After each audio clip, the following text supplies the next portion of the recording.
Research is a process of relationship.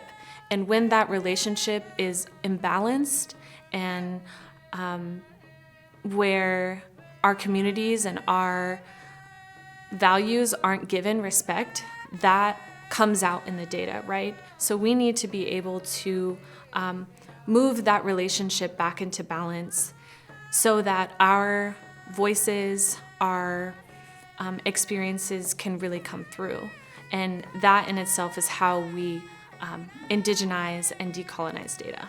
I think when we all come together as a collective, we can look at data and we can say from there, like, hey, either this is not accurate in representation. It's important to have Native representation in positions such as programming, procurement, budgeting, and contracting, because with our collective wisdom, we are able to look at data and say, hey, either this represents or underrepresents our community. When we have a community who we trust, we're able to go ahead and talk about the hard things and talk about things that may have influenced us or may be influenced by outside social structures. Data is most usable and understandable to our community when it is actually reflective of us, when it's actually reflective of our experience, where we can see ourselves in it.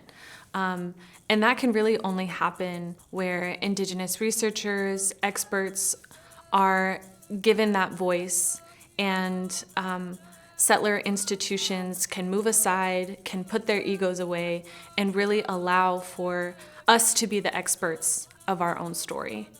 Decolonizing data is a process of decentering whiteness and settler colonialism.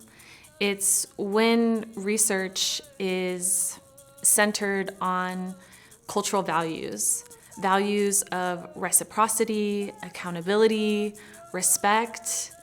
And I think here we can think about the cultural teachings and the teachings of our ancestors and the teachings of our families, right? So with reciprocity, we are taught to give back, to give gifts, to not take more, and to not take too much. It also looks like including indigenized and decolonized methodologies and promoting those within all types of research to uncover the truth, to be more reflective of actual lived experience. To decolonize means to center on Indigenous people, to center Indigenous people, to center on Indigenous values, to center on all the relationships that have been severed as a result of the lasting impacts of colonization. And one of those relationships is our relationship to the land. And when we think about health, we can't separate our health from the health of the land. When we're thinking about decolonizing data, we're thinking about using methodologies that are outside of the box of Western approaches. And so inherently what that means is we're using methodologies that white dominant systems may not understand, may not view as legitimate and rigorous. When data genocide happens, it leads to a lack of intervention, understanding, underfunding, where the issues that affect us remain invisible. So how do we combat data genocide and this systematic erasure of our people? It starts with having expectations of institutions, having expectations of researchers in building that reciprocal relationship that we want to see.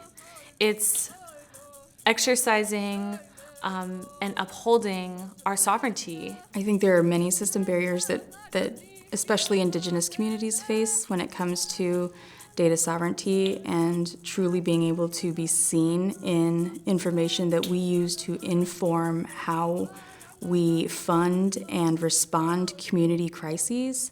That be shared jurisdictions is a really big one I see as a barrier.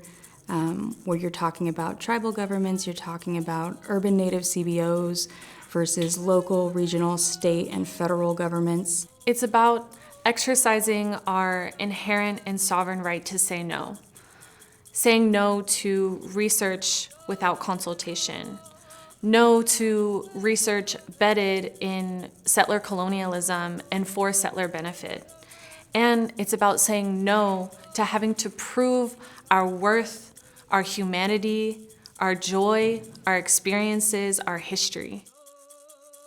And most importantly, it's about teaching our young people that they can be scientists, knowledge keepers, teachers, that they can be anything that they want to be. When we teach our youth that they don't have to live in shame, they don't have to live in self-doubt, we create future generations that are empowered and that see themselves in a good way, and that can go on to further our sovereignty, further our self-determination. And this also happens in the classroom.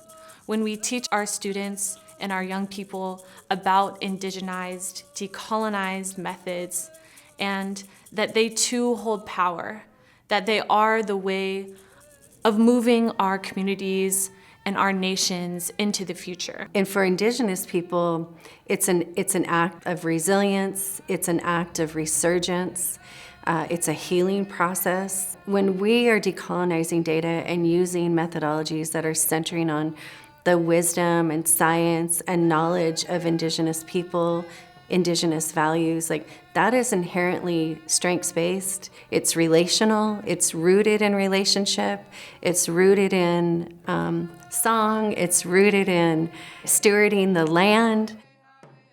It's rooted in caretaking for one another and this idea of being a member of a community where we want the best for each other, we want the best of each other. Land back is so important. It's not as much about physical spaces as it is our ability to be in charge of our own lives. That sovereignty of practicing our life ways, engaging with our community in the ways that matter, all come back to things that were taken from us. We need to have complete control over not just storytelling, but traditional medicines, the foods that we eat, how we gather. All of these things are as important as the air that we breathe. And dominant culture had a hand in taking all of those things from us. Commercial tobacco is a great example of a distortion that's happened over time. It truly is like an excellent example of bias. Everybody thinks about tobacco as a poison, when in fact it is one of our first and most sacred medicines. To have people engage with traditional tobacco and understand its role pre-colonization is one of the most beautiful things ever. It's returning people to a place of sacredness, using things in a way that the Creator intended, not in a way that dominant culture sells things to us. It's returning to a place of giving Native people stewardship over how they engage with the community. It's social currency. It's tied to the way that we pray. It's tied to gifts and blessings. If we can circumvent the system of commercial tobacco by distributing and using traditional tobacco, it really is a great example of having our land back.